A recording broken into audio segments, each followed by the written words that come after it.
Hello everyone, my name is Yara and today we're going to be reacting to unpopular book opinions. If there is one thing that I have, it's an opinion, especially reacting to other people's opinions. I also thought this would be a good way to kind of hit a few birds with one stone in terms of talking about different community topics and discussions. I pulled most of these opinions from Reddit, from the r/books subreddit, but also from the YA Lit subreddit, because those are the two subs that I'm most familiar with. Please make sure to comment on any of your opinions on these unpopular book opinions in the comments. Let's have a discussion. Please make it civil. To be fair, none of these are that controversial. At the end of the day, we're talking about books, but I do think it's healthy to have a good discussion around these things. But actually, this first opinion is a little bit juicy. This Redditor says, I don't necessarily think that just because someone's an avid book reader, they are either smart or smarter than someone who's not. It's just my personal experience with people. And this is definitely something that I've been thinking about because a lot of times in society, we hold up book readers as these kind of intellectual people that are engaging in this far more smart activity than the rest of the population. But at the end of the day, books are media the same way that TV and movies are media, and yet you wouldn't consider someone intellectual simply for watching movies and TV. Maybe there's some correlation between people who like to read and doing well in school because school requires a lot of reading. I know there's definitely some studies that show that people who read have a higher vocabulary and perhaps have better communication skills, but also there are many more ways to read than just reading books. Someone could be an avid article reader and always read the news or just read essays. And in my personal opinion, it's more so how you approach media that determines whether you're smarter or not, as opposed to the actual media itself. This comes up a lot because a lot of times people will degrade people who read primarily YA or primarily romance as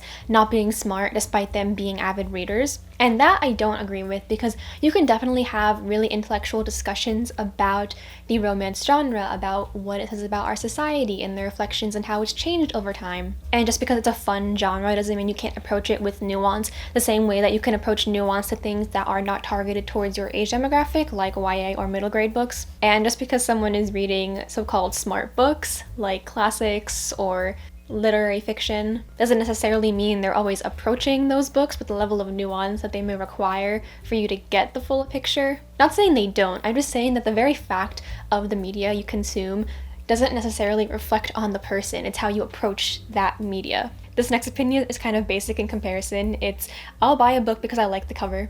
This is obviously in reference to the phrase, don't judge a book by its cover. And I don't really think this is that unpopular. Of course, if something is a good book, it doesn't really matter whether the cover is good or not. But the cover is there to market the book, to draw your attention. So yeah, 100% I bought books because I thought the cover was pretty. I've also not bought books because the cover was ugly, and instead I either got the Kindle version or from the library. One that comes to mind is the Vampire Academy books.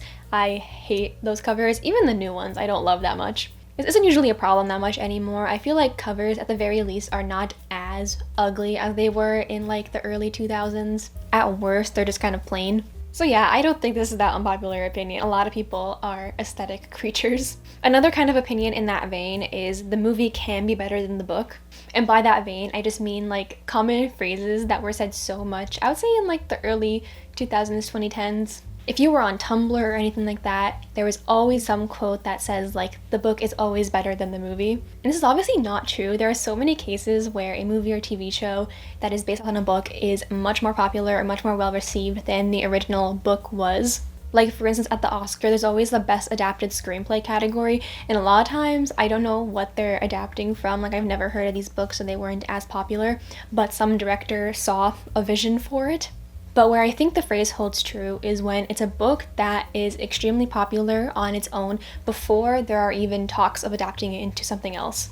Think The Hunger Games, Twilight, The Mortal Instruments, these series that gained a cult following just from the books. Because what is usually so great about the experience reading the book, about being in the character's mind, is really difficult to replicate in a visual format. And also the fact that there's just more time in books to go more in-depth into things than a movie can or a TV show can. However, if it's a case where the book is not that popular, or if the adaptation takes a significant creative difference. One example I'm thinking of is Oppenheimer. The book is nonfiction. It's going through the life of Oppenheimer, and then they turned it into this fictional biopic. When you watch Oppenheimer, you're not comparing it to American Prometheus. It's not supposed to be a one-to-one adaptation, even though it is technically an adaptation. This next one I think actually is an unpopular opinion, and it's that books don't need to be memorable or have substance. They go on to say, do you enjoy reading them in the moment? Great, keep reading. Is it a waste of time to enjoy something? To get out of your head for a few hours and just be in a story? Who cares if I remember it next week? I had fun doing it. We definitely see this kind of rhetoric around how much you remember from a book at the end of the year when people talking about their end of year reading totals. If someone read 200 books, you are going to get a comment that says, but are you actually remembering them? Are you actually able to absorb them? And I definitely agree with this Reddit comment when it says that you don't have to remember something or be able to recount it in full detail to be able to say that you enjoyed it. Some people, we just have bad memories. Also, for me, if I say a book is not memorable, that's a very different statement than me just not remembering it, if that makes sense. I feel like at least when I say that, it means that I didn't have any strong opinions about it, like I had a very lukewarm experience. But there are definitely some books where I can tell you like, oh, I had a great time reading that book. I don't remember anything of what happened, but I do remember that I was entertained. Not every book has to like fundamentally change your worldview. Obviously, books that are really impactful will do that, but a well-executed piece of entertainment also has a place in our world. This next one's kind of interesting, especially given the platform we're on, and it's the best way to enjoy reading is to avoid online conversations about books. Now, obviously, I'm a little biased. I literally started an online platform in order to talk about books, but I do kind of see where this person is coming from, even if I ultimately disagree with it. I think there's some validity to the idea of going into something without having other people's opinions influence how you perceive it. I know there's definitely been times where I have seen so much discourse about a book or a movie or TV show to the point where I feel like I've already read it. Especially for movies and TV, for some reason, I'll see so much of everybody's opinion, all the drama, all the critiques, every single angle that you could analyze the show. Honestly, sometimes even without spoilers. But I'll just consume so much about it that I don't even feel like I need to watch it anymore.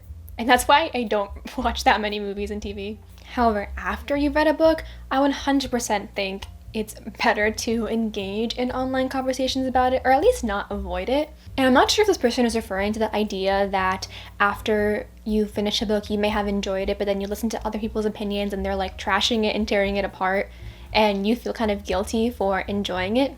And that can definitely happen, but if you enjoy something, someone else's opinion doesn't have to change your opinion and your experience. At least for me, if my opinion does change after reading a lot of other reviews, it's usually because I just didn't notice some things. And then after hearing other people articulate it, I'm like, yeah, I do kind of agree with that.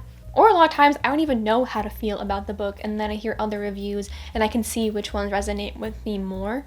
But it can also go the other way. There have been a lot of times where I have read something and I felt kind of lukewarm about it, and then I've heard other people discuss it, and I actually grow to understand that work a lot deeper and understand why it's important. I think this is definitely important when you're consuming stories that you're either unfamiliar with or you don't necessarily know all the historical context about. This is not necessarily about online book discussions, but I definitely found that for so many of the books that I read for school, if we had not discussed it and the teacher not made us analyze it, or if the teacher hadn't given us some historical context or different lenses that we should try to look at the text, I would have gotten nothing out of reading those books. And after going through that effort, I was able to enjoy them more. I won't lie though, sometimes it is rough to hear negative criticism of something that you really love. And sometimes I do have to just kind of like mute those discussions and be like, okay, I have to remove myself because I'm going to get angry. But overall, I think online conversation is mostly a net positive. This next opinion is about YA in general.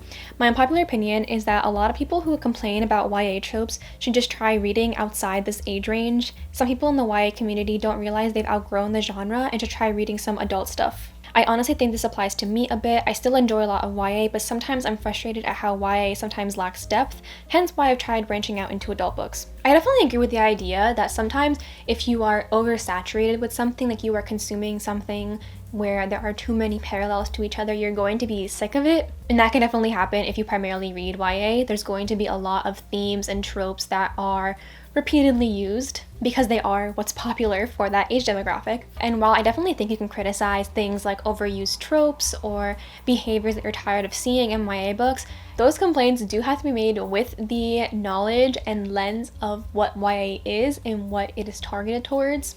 I do kind of disagree with the phrasing of outgrowing the YA genre, just because I do think it feeds into this narrative that it's immature to still read YA as an adult, or by extension read things like middle grade. My opinion is that a good story is a good story. I think at any age you should be able to enjoy stories even if they're targeted towards teens or younger. Again, I think it more has to do with being oversaturated with a similar type of story. And it could be that you need to expand the types of books that you read, and that could include reading more adult. So I don't know if it means you're outgrowing YA, but I think that you should be more open to the idea of like unlocking more books to read. That's kind of how I see it. I feel like as I grew older, I was unlocking more books that I was open to in the adult genre.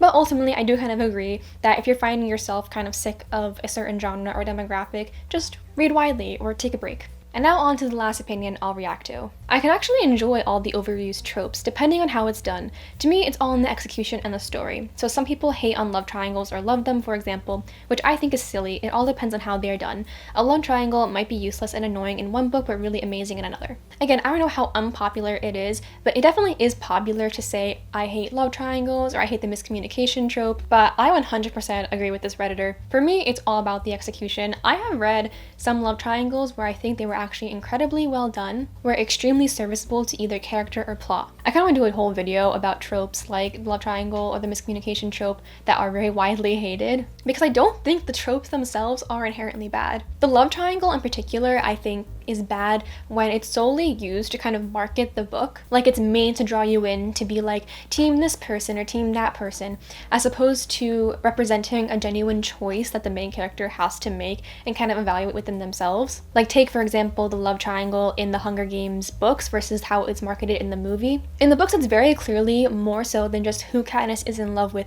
It's one, a very important character development marker for her to figure out what she needs to be stable for her future life and what she'll be compatible with. But on the grander scheme, it's also an ideological and political choice that the book is commenting on between what Peeta and Gale represents. Meanwhile, in the marketing of the movie, it's very much being like, are you team Peeta or team Gale? Which is so like not the purpose of the story. Then you have cases like the Infernal Devices where the love triangle is so well done because you love all the characters and there's not so much as a competition involved so much as yearning and heartbreak. And in a couple YA contemporaries, I've read a few books where the love triangle is a good vehicle to explore character development within the main character, in terms of them learning about relationship and finding themselves. And same with the miscommunication trope. I think it could be a great way to explore the anxieties of a person and why they are unable to communicate, but it's often used to be a more so just center of drama and tension that's almost contrived for the narrative, as opposed to being an actual flaw that the characters need to work through.